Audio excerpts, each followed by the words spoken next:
আপনারা বিপুল সংখ্যা এখানে জমায়েত হয়েছেন। আমরা এখানে সমবেত হয়েছি বামপন্থী দলগুলোর তরফ থেকে পরিষ্কার করে ইলেকশন কমিশন এবং আমাদের দেশে ইলেকশন কমিশনের যিনি প্রতিনিধি এখানে সিও এবং তার দপ্তরে স্পষ্ট করে কতগুলো কথা বলতে চাই। আর সেটার সঙ্গে পাশাপাশি আমাদের দেশের মানুষ, রাজ্যের মানুষ, তাদের কাছেও স্পষ্ট করে বামপন্থীদের যে ধারণা, যে ভাবনা, যে চিন্তা, যে আশঙ্কা এবং যে দায় এবং দায়িত্ব, সেটাকে স্পষ্ট করে রাখতে চাই। প্রথমত, আমাদের দেশ স্বাধীনতার আগে থেকে যারা স্বাধীনতার লড়াই লড়েছিলেন এবং এই বাংলার বুকে, এই কলকাতার বুকে যারা প্রথম সারিতে ছিলেন, এই পাশে রাইটার্স বিল্ডিং সরকারি অফিস, সরকারের বিদেশে বিনয় বাদল বিদেশে অলিন্দ যুদ্ধ করেছিলেন, সাম্রাজ্যবাদী ব্রিটিশের শাসন থেকে দেশকে যেমন মুক্ত করা, সেরকম দেশের মানুষের অধিকার, স্বাধিকার, দেশের সার্বভৌমত্ব প্রতিষ্ঠার জন্য। আর দেশের সার্বভৌমত্ব সংবিধান অনুসারে আমাদের দেশের জনগণের উপরে কোন সম্রাট, কোন সম্রাজ্ঞীর না। আর সংসদীয় গণতন্ত্রের জন্য এই সার্বভৌমত্বকে ব্যবহার করে, প্রতিনিধিত্ব করে। যেখানে দাঁড়িয়ে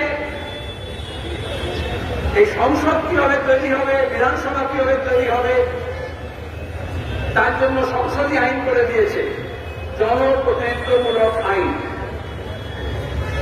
এই পিপলস রিপ্রেজেন্টেটিভ অ্যাক্ট অনুযায়ী কাজ করার দায়িত্ব সুষ্ঠু, অবাধ, নিরপেক্ষ নির্বাচন করার দায়িত্ব হচ্ছে নির্বাচন কমিশনের। মূল দায়িত্ব এটাই। কিভাবে করছেন আপনারা জানেন। যে দায়িত্ব দেওয়া হয়েছে সাংবিধানিক সংস্থা হিসেবে সুষ্ঠু, অবাধ, নিরপেক্ষ এবং তার সঙ্গে ভয়হীনভাবে মানুষ তার ভোটাধিকার প্রয়োগ করতে পারছে, যত দিন যাচ্ছে দেখবেন নির্বাচনটা কালিমালিপ্ত হচ্ছে, ভয়ের পরিবেশ তৈরি হচ্ছে, গুন্ডামি, মস্তানি, ভোট লুট, তার মধ্যে নির্বাচন যাদেরকে নিয়োগ করে নির্বাচনী সংস্থা পরিচালনা করার জন্য সোর্সের মধ্যে ভোট, ইলেকশন কমিশনার তার অবজারভার থেকে, তার রিটার্নিং অফিসারদেরকে, তার সিও অফিসকে, তার নিজের ইসিআই অফিসকে নিরপেক্ষভাবে পরিচালনা করতে পারেন না। এটা হচ্ছে আমাদের প্রথম অভিযোগ। দ্বিতীয় অভিযোগ, আমাদের দেশের এখন এমন অবস্থা হয়েছে, আর মোদী প্রধানমন্ত্রী হওয়ার পরে, বিজেপি সরকার আসার পরে যতগুলো সাংবাদিক সংস্থা আছে, তারা সংবিধানের প্রতি তাদের আনুগত্য, দেশের আইনের প্রতি আনুগত্য অথবা দেশের শাসকের প্রতি আনুগত্য, এইটা প্রশ্ন চিহ্নের সামনে চলে এসছে। ইলেকশন কমিশনকে যেভাবে নির্বাচিত করা হল, আইনের জন্য নিরপেক্ষ যাতে ইলেকশন কমিশন হয়, চিফ ইলেকশন কমিশনার, তার জন্য কিছু ব্যবস্থা করা হয়েছিল। কারণ গণতান্ত্রিক প্রক্রিয়া যারা পরিচালনা করবেন তাকে সন্দেহের মধ্যে থাকতে হবে। মোদী সরকার যেভাবে একেবারে হাত তোলা, হাতে গোনা ব্যুরোক্র্যাটদের মধ্য থেকে প্রসঙ্গকদেরকে বসিয়েছে, তাতে প্রথম থেকেই নির্বাচন কমিশনারের প্রতি, ওই পদের প্রতি, ওই চেয়ারের প্রতি, ওই সংস্থার প্রতি দেশের মানুষের সন্দেহ ঘনীভূত হয়েছে। দায়িত্ব ছিল নির্বাচন কমিশনারের, চিফ নির্বাচন কমিশনার এবং সিও, টু রিডিম দেয়ার প্রেস্টিজ, ওদের নিরপেক্ষতা, ওদের সম্মান, ওদের মর্যাদা সংবিধান যা দিয়েছে সেটাকে রক্ষা করার দায়িত্ব ছিল পারেননি, তাহলে সেটাকে অন্তত পুনরুদ্ধার করার ব্যবস্থা করতেন। তার বদলে আমরা দেখলাম এসআইআর, বিহার আমরা দেখলাম, তাতে আরো বেশি মানুষের মনে সন্দেহ ঘনীভূত হল। বিতর্কটা শুধু মানুষের মধ্যে নয়, সুপ্রিম কোর্ট পর্যন্ত গড়ালো। বিহারে যখন এসআইআর হচ্ছে, সুপ্রিম কোর্ট প্রত্যেক পদক্ষেপে ইলেকশন কমিশনকে নাক কান ধরে বোঝাবার চেষ্টা করেছে এটা হচ্ছে সহজ এবং সরল পথ। তুমি ওদিকে নাগপুরের পরে কেন চলে যাচ্ছ? তুমি ওদিকে পিএম অফিসে কেন চলে যাচ্ছ? তুমি ওরকম হোম মিনিস্ট্রির পদে চলে যাচ্ছ কেন? তোমাকে তো সংবিধান এবং পিপুলস ডিফেন্স অ্যাক্ট দিয়েছে। আর এই জন্যই দেখেছেন অঙ্কুশ লাগিয়েছে, লাগাম পড়াতে হয়, সাংবিধানিক সংস্থা হলেও লাগাম পড়াতে হয়। আর জনগণ যেহেতু সার্বভৌম, সেই সার্বভৌম রাষ্ট্রের জনগণকে এ কাজে উদ্যোগী হতে হয়। শুধু সুপ্রিম কোর্ট করে দেবে এই ভরসা থাকলে চলে না। এটা আমি বললাম কারণ অনেকের মনে প্রশ্ন রাখতে পারে ওরা করবে ভোটার লিস্ট দিয়ে ব্যাপার, ব্যুরোক্রেটিক ব্যাপার, একেবারে সিও থেকে ইলেকট্রাল রেজিস্ট্রেশন অফিস থেকে বিএলও পর্যন্ত ব্যাপক যোগ্য তৈরি করার চেষ্টা করা হচ্ছে, যোগ্য সামগ্রী জড়ো করা হচ্ছে। তার মধ্যে আপনারা কেন? আমরা এখানে এই জন্যই বামপন্থীরা মনে করি শাসক দল, শাসক শ্রেণী তাদের প্রত্যেকটা পদক্ষেপ কতটা জনবিরোধী, কতটা মানুষের স্বার্থের বিরুদ্ধে, রাষ্ট্রের জায়গায় দাঁড়িয়ে কতটা সংবিধান বিরোধী, কতটা আইন বিরোধী, সে ব্যাপারে তীক্ষ্ণ নজর রাখা এবং সেটাকে শুধু বামপন্থী কর্মী নয় সাধারণ মানুষের মধ্যে নিয়ে আসা। এই কাজটা মিডিয়াও করতে পারে, কিন্তু আমরা দেখেছি প্রচার প্রচারের একটা অংশ যেরকম শাসক দল মুসলিম লোক কয়েকজনের জন্য কাজ করছে আর যেভাবে গোটা সংস্থাগুলোকে কুক্ষিগত করছে, তাহলে এই সরকারের পেছনে যে বৃহৎ পুঁজি আছে তারা মিডিয়ারও বৃহৎ অংশকে কুক্ষিগত করে নিয়েছে। সেখানে জনগণের স্বার্থ থেকে শাসকের স্বার্থ, শাসক শ্রেণীর স্বার্থ অনেক বেশি গুরুত্বপূর্ণ হয়ে যায়। আর বৃহৎ যত বেশি নির্বাচন ভোট এগিয়ে আসে তত বেশি ওই নর্দমার মধ্যে আমরা দেখি বড় বড় মিডিয়া হাউসের একটা অংশ ঢুকে যায়, মুখ দোলায়, যে ওখানে কিছু শিকার পাওয়া যায়, কিছু সাশ্রয় হয়, কিছু রসদ জোগাড় হয়। এজন্য আমাদের আরো সজাগ এবং সতর্ক থাকতে হয়, শুধু নয় রাস্তায় নামতে হয়। এখানে সিওর কাছে আমাদের মেমোরেন্ডাম নিয়ে বা বিমানদার নেতৃত্বে বামপন্থী দলগুলো তারা গিয়েছেন, তারা এসে বলবেন গতকাল দেখেছেন registered political party, recognised political party, শিক্ষিত রাজনৈতিক দলগুলো থেকে বৈঠক দেখা হয়েছিল। আমাদের যারা প্রতিনিধি গিয়েছিল এই কথাগুলো সেখানেও বলেছে। এবার আসছি এসআইআর কি বলছে, সবার মধ্যে একটা কাণ্ড, আশঙ্কা, আতঙ্ক 2002 করতে হবে, মানে 2002 ভোটার লিস্ট করতে হবে। তাহলে ভালো হল, অন্তত আমাদের ক্যালেন্ডারে 2002 ছিল, সেটা অনেকে বুঝতে পারলেন। নাহলে এই যে দক্ষিণপন্থীরা যখন শাসকরা আসে তারা বোঝায় যখন থেকে তারা গদিতে বসেছে তখন থেকে ইতিহাস শুরু হয়েছে, তার আগে কিছু ছিল বলে কেউ জানে না। ওদের থেকে শুরু, ওদের থেকে শেষ। মোদী হয়তো মুক্তি দেয়, তাহলে 2014 আগেও আমাদের দেশ ছিল, আইন ছিল, সংবিধান ছিল, ভোট হতো, নির্বাচন তালিকা ছিল। তাহলে মমতা ব্যানার্জি 2011-তে মুখ্যমন্ত্রী হওয়ার আগেও, এই নীল সাদার আগেও আমাদের দেশে, আমাদের রাজ্যে, আমাদের রাজনীতিতে আরো অনেক কিছু ছিল। এইটা একটু নতুন প্রজন্ম যারা মনে করেন সবকিছু এখান থেকে শুরু হলো, তাদের কাছে একটা বার্তা গেল। 2002 ভোটার লিস্ট করেছে, তার আগেই আমরা পুরোটা নামিয়ে দিয়েছি। কেন নামিয়ে দিলাম? ওই যে বললাম সংস্থার উপর বিশ্বাস উঠে গেছে। যেরকম সরকারের উপর, মন্ত্রীর উপর ওঠে, যেরকম পুলিশের মধ্যে উঠে গেছে, এখন যদি কোনো একটা ধর্ষণ হয়, কোনো একটা গন্ডগোল হয়, আর পুলিশ যদি এসপিও বলে, পুলিশ কমিশনার গিয়ে বলে আমরা আছি, এসে গেছি, আপনারা সব নিশ্চিন্তে থাকুন, আমরা সব ঠিকঠাক করে দেবো, মানুষ প্রথমে বলবে এবারে ঠিকঠাক করবে না, কিছু একটা গন্ডগোল আছে, কারণ ডাল মে কালা হয়। আর ভালো বাংলায় বললে সর্ষের মধ্যে ভূত আছে। ভূত তাড়ানোর বদলে তাহলে ভোটার লিস্টেও ভূত আছে। ভোটার লিস্ট সংশোধন করার দায়িত্ব election commissioner, CEO, electoral registration অফিসারের। তাহলে এখন সর্বোচ্চ সব ভুল, তাহলে কে তার দায়িত্ব নেবে? আমি, আপনি? আমাকে বলতো ভোটার লিস্টের নামে ভুল থাকে, ঠিকানায় ভুল থাকে, ভুল লোকের নাম থাকে, মৃত মানুষের নাম থাকে, না কার দায়িত্ব? কে পারে? তাহলে প্রথমে রাজ্যের মানুষের সামনে সিও আর ইলেকশন কমিশনারের বলা উচিত, কান ধরে বলা উচিত যে আমরা ভুলে ভরা ভোটার লিস্ট করেছি। এই জন্য তো ইন্টেনসিভ রিভিশন, তাহলে বছর বছর সামারি রিভিশন হয়, সারা বছর ধরে এখন চলে। ওরাই বলেন। আচ্ছা, আপনার যদি মৃত মানুষের নাম আছে, আপনারা তো জানেন এই অভয়াকাণ্ড নিয়ে এত হইচই, গোটা দেশ পৃথিবী জানলো, বিশ্বের বিভিন্ন শহরে বলা হলো, যখন ভোটার লিস্ট রাতের বেলা ফ্রিজ করছে, তখন কিন্তু ওই হতভাগিনীর নামটা কিন্তু ভোটার লিস্টে নামে আছে। তার দায়িত্ব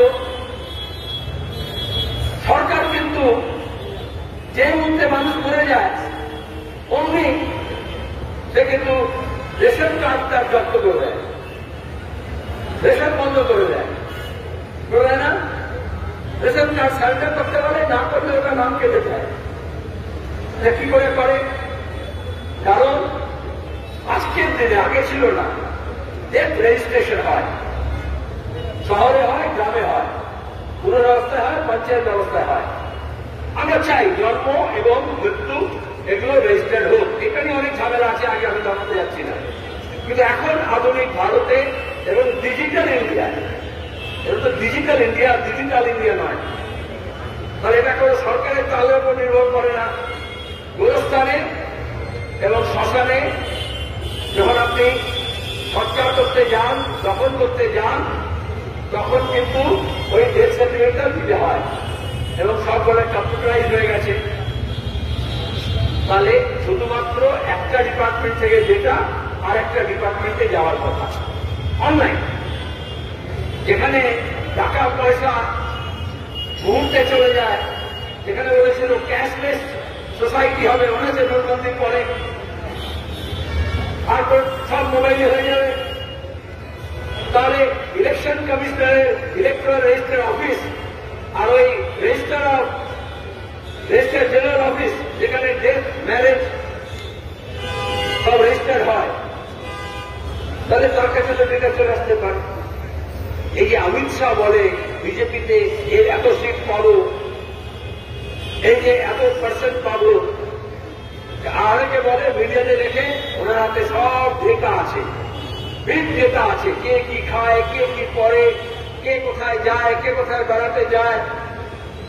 একটা ফ্রিজ খুলে দেখে আপনার ফ্রিজে কোন ধরনের মাংস আছে, মাছ আছে।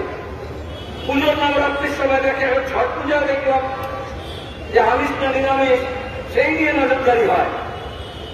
তাহলে মরে গেল দেশের নাগরিক, ভোটার, যে জানবে না কেন?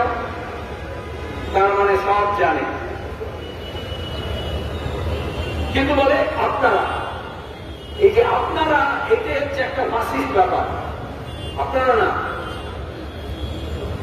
ওয়েলফেয়ার স্টেটে কি হয়? সরকার মানুষের জন্য কাজ করে, আর মাসিক স্টেট তৈরি করা মানে হচ্ছে সরকার আদানি আম্বানির মতো পুঁজিপতির জন্য কাজ করবে, আর সরকারের যে কাজ আছে সেগুলো আপনারা করবেন। সরকারি কর্মচারী নেই, কমে গেছে, রিক্রুটমেন্ট নেই। তারপরে বলে আচ্ছা, এই যা কাজ হবে তাহলে স্কুলগুলো বন্ধ করে দিয়ে মাস্টাররা করুন, ব্যাংকের অফিসাররা করুন, এমপ্লয়িজরা করুন, এলআইসির এমপ্লয়িজরা করুন, পাবলিক সেক্টর এমপ্লয়িজরা করুন, স্কিল ওয়ার্কাররা করুন, আইসিডিএস এর যার কথা বাচ্চাদের পুষ্টি দেখা সে করুন, মিড ডে মিল সে করুন, আশা কর্মীরা করুন, করে না? সব কাজে লাগিয়ে না? সেখানে যখন হয় না, তখন বলে আপনারা করুন। এই যে ভোটার লিস্ট সংশোধনের নাম করে BLA BLO, form fill up, document, তার মানে কি? যেটা সরকারের করার কথা ছিল সরকার সেটা আপনাদের হাতে দিচ্ছে। একদিন হয়নি, মোদী যখন এসেছিল লোক দেখায়, এখন যেমন বলছে নাগরিকতার লোক বলছে না, বিজেপি সব ক্যাম্প করে দেবে আর নাগরিকতা ওখান থেকে হয়ে যাবে। এরকমই বলেছিল মোদী আসবে তো 20 লক্ষ টাকা দেবে আপনার অ্যাকাউন্টে, সেই জন্য আপনারা সবাইকে বলেছিল ব্যাংকে গিয়ে খাতা খুলুন। সবাই লাইন করে খাতা খুলেছিল। সরকার পারলে ডিজিটাল ইন্ডিয়ায় খাতা খুলতে পারে, সবার খাতা খুলতে পারে। সরকার তো বাড়ি বাড়ি গিয়ে খুলতে পারে, প্রাইভেট ব্যাংকগুলো পারে না। যারা নেটওয়ার্ক যাদের বেশি আছে, টাকা পয়সা বেশি আছে, তাকে কথা এই ইন্স্যুরেন্সের এজেন্টরা ধরে না, আপনি একটা এজেন্সি করুন। তাহলে সরকার যদি চাইতো, মানব দরদি হতো, তাহলে সবার কাছে গিয়ে খাতা খুলে দিত। কিন্তু ব্যাংকের কর্মচারী নেই, ব্যাংকের কাজই করতে হচ্ছে না। প্রথম কাজ দিল মোদী আপনাদেরকে খাতা খুলুন, কিন্তু লোক দিল খাতা খুললেই 20 লাখ টাকা ঢুকে যাবে। তাহলে খাতা খুললেন কিন্তু 20 লাখ টাকা ঢুকলো না। এখন যারা বলছে ওই ফর্ম ফিল আপ করবেন, নথি জমা দেবেন, ভোটার লিস্টে নাম কি উপর হিসেবে সিএ করে দিয়ে নাগরিকতা আপনাকে দিয়ে দেব, মামলাবাজি না। এই সরকারটা এত জনদরদি না। এসআইআরটা এই জন্য করছে না যে যারা মতুয়া আছে, যারা নমশূদ্র আছে, যারা উদ্বাস্তু আছে, আমরা বলি উদ্বাস্তু, আমরা বলি শরণার্থী, আমরা বলি ছিন্নমূল মানুষ, আমরা বলি বাস্তুহারা। এই শব্দগুলো দেখবেন বামপন্থী। বিজেপি আরএসএস কি বলবে? ঘুষপেটিয়া, উই পোকা বলবে না? আপনাদের সব কুড়ে কুড়ে খাচ্ছে। তারপরে তো আরো আছে বাংলাদেশি, রোহিঙ্গিয়া, জেহাদি। আমাদের মধ্যে থাকে, ওই কলকাতার মধ্যে ছিল না রুটি আর বাংলা। কিন্তু 2002 মানে এই কলকাতায় রাজ্যের বুকে কে পূব থেকে এসছে, কে পশ্চিম থেকে এসছে, এই নিয়ে কোনো ভেদাভেদ ছিল না। যখন ভোটার লিস্ট ডাউনলোড করবেন, আপনার স্মৃতিতে একটু 2002টা ডাউনলোড করবেন। যখন নীল সাদাও ছিল না, গেরুয়াও ছিল না, যখন মোদী ছিল না, মমতা ছিল না, তখন ভোটার লিস্ট করার সময় বাংলাদেশি, রোহিঙ্গিয়া, নাগরিকতা এসব ছিল না। কে লুঙ্গি পরে, কে ছিঁড়ে খায়, কে মুড়ি খায়, কে গরুর মাংস খায়, এগুলো ছিল না। বিপিএসের প্রেমে এক অনুযায়ী ভোটাধিকার দেওয়ার জন্য এইসব দেখার বিষয় নয়। আর তখন আজকে বুঝতে হবে, যারা মনে করেছিলেন বিজেপিকে খাল কেটে কুমির আনার মতো করে নিয়ে এসে বাংলায় বামপন্থার বিরুদ্ধে লড়বেন, দক্ষিণপন্থীদের জায়গা করে দেবেন, সাম্প্রদায়িক উন্মাদন আমদানি করবেন, প্রত্যেকটা বিষয়, কাজ কারবার, শিক্ষা, স্বাস্থ্য, সব পোশাক আশাক খাদ্য সবেতেই হিন্দু মুসলমান দেখবেন, তাহলে আজকে দাঁড়িয়ে তাদের দায়িত্ব নিতে হবে না? ভোটার লিস্ট 2002 হলো, তখন কি আতঙ্ক ছিল? অনেকে বলছেন আমরা তো জানতাম না 2002 কি হলো। কারণ ইলেকশন কমিশনার, সরকার, ডিএম, এসডিও, বিডিও তারা নিজের কাজ করেছিল। আর এখন বলছে কেন্দ্রের মন্ত্রী সুকান্ত, মানে নামটাই সুকান্ত, 7 বছরের নামটা দিলেও তবে সুকান্তের প্রতি একটা অপমান হয়ে যায়, বললাম কেন্দ্রের মন্ত্রী সুকান্ত। আমরা বাঙালিরা সুকান্ত হতে জানি, যিনি বলেছেন এদেশের বুকে 18 আসন দেবেন।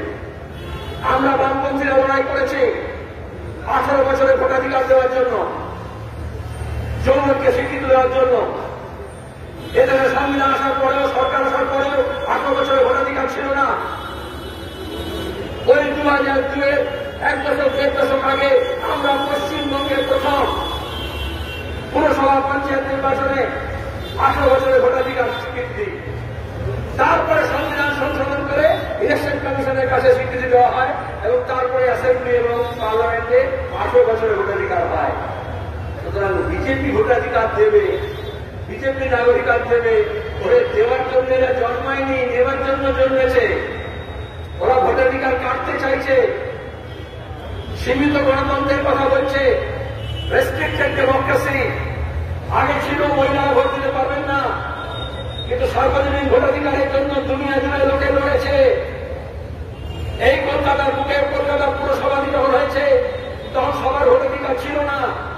ইংরেজি আমলে ছিল না। এখন যে বলছে জমি দলিল করো, তখনও ভোটার লিস্টে নাম তোলার আগে দেখা হতো যে ট্যাক্স দিচ্ছে, খাজনা দিচ্ছে, জমির মালিকানা আছে, সে নাগরিক, তার ভোট অধিকার থাকবে। তাহলে এইটাকে বলে এক্সক্লুসিভ। বলে না কিছু কিছু জায়গায় যেমন আগে ছিল এখানে গোড়া সাহেব ঢুকবে, এই ধারসিপাড়া অনেকগুলো জায়গা ছিল এখানে কালো ঢুকবে না। এই যে ক্লাব বলেছিল কদিন আগে পর্যন্ত যে ধুতি পায়জামা পাঞ্জাবি করে ঢুকে করতে পারবেন না, সুট ফুট করে ঢুকতে হবে। এক্সক্লুসিভ, মেম্বার্স অনলি, দেখা থাকে না?